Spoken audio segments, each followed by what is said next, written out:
عندك مشكلة في جفاف بشرتك أو التجاعيد أو البقع الغامقة وبتدوري على منتج يحللك كل المشاكل دي؟ في الفيديو ده هقدملك سيرم مدهش للعناية بالبشرة، وهو Everyday Rejuvenating Serum.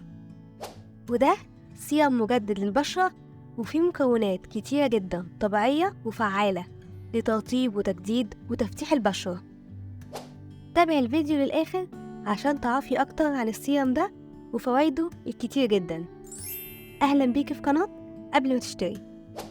أول حاجة هتكلم عنها هي المكونات اللي في السيرم، لأن فيه مكونات كتير جدا، بس أنا هتكلم عن أهم 4 مكونات منهم، واللي كل واحد فيهم ليه فايدة مختلفة للبشرة عشان يحللك كل مشاكلك. الهيالورونيك أسيد، ودي مادة طبيعية موجودة في الجسم بترطب الجلد وبتحافظ على نضارته ومرونته. الهيالورونيك أسيد بيقدر يحبس المية في الجلد فبيمنع الجفاف، وكمان بيساعد على تقليل ظهور التجاعيد وخطوط رفيعة. خلاصة الأفوكادو، ودي بتزود البشرة بالأحماض الأساسية ومضادات الأكسدة اللي بتحارب التجاعيد والشحوب، وكمان بيدي للبشرة فيتامين سي اللي بيقوي حاجز البشرة. خلاصة الورد، ودي بترطب وتطهر البشرة خصوصا لو بشرتك حساسة أو معرضة للحبوب، وكمان بتساعد على توازن إفراز الدهون في الجلد وبتفتح البشرة وبتخليها مشرقة ومنورة.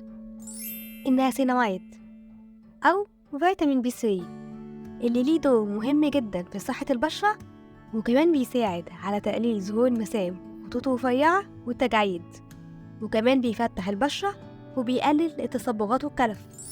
وكمان من مكونات السيرم البنتينول وخلاصة جوز الهند. السيرم رائع لكل أنواع البشرة، سواء كانت جافة أو دهنية أو مختلطة أو حساسة. Everyday Rejuvenating Serum فعلا يستحق إنك تجربيه، لأنه بيرطب وبيجدد وبيرجع شباب البشرة. السيرم حجمه 70 ملي وهيكفي معاكي لفترة طويلة جدا. طريقة الاستخدام سهلة جدا، كل اللي عليكي تعمليه إنك ترجي الإزازة كويس قبل ما تستخدميه، وتحطي من 2 ل 4 نقط على وشك، بعد طبعا ما تكوني غسلتيه بالغسول المناسب لبشرتك. بعدين تدلكي السيرم بحركات دائرية لطيفة على وشك كله، وتركزي على المناطق اللي فيها تجاعيد أو بقع. السيرم خفيف جدا والبشرة هتمتصه بسرعة، وبتستخدميه 2 مرات في اليوم، الصبح وبالليل، قبل ما تحطي أي كريم أو مرطب تاني. وده كان كل حاجة محتاجة تعرفيها عن Everyday Rejuvenating Serum.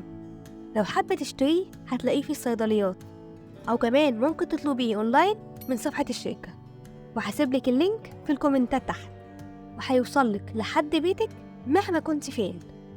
شكرا للمتابعة، وما تنسيش تعملي لايك وتشتركي في القناة وتفعلي الجرس عشان ما يفوتكيش أي فيديو جديد. وأشوفك في فيديو جديد قريب. سلام.